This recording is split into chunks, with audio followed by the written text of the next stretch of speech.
जो वाल्मिक कराड आहे याच्यावर 302 चा या ठिकाणी गुन्हा दाखल करावा आणि तात्काळ धनंजय मुंडे साहेबांची या ठिकाणी हकालपट्टी करावी।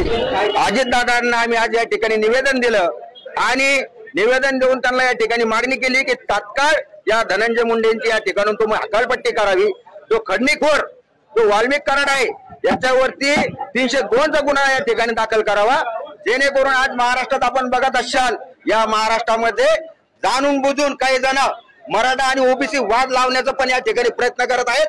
आणि आज आमचा देशमुख संतोष देशमुख आमचा जवळचा एक भाऊ गेलेला आहे मराठा समाजाचा, तरी अजितदादांना आम्ही या ठिकाणी निवेदन देऊन सांगितलं की तात्काळ तुम्ही जर या ठिकाणी धनंजय मुंडे यांची या ठिकाणी हकालपट्टी जर केली तर ठीक आहे, नसता येणाऱ्या काळामध्ये मराठा क्रांती ठोक मोर्चा राष्ट्रवादीच्या एकाही आमदाराला, एकाही मंत्र्याला आणि एकाही खासदाराला या ठिकाणी महाराष्ट्रात फिरून देणार नाही।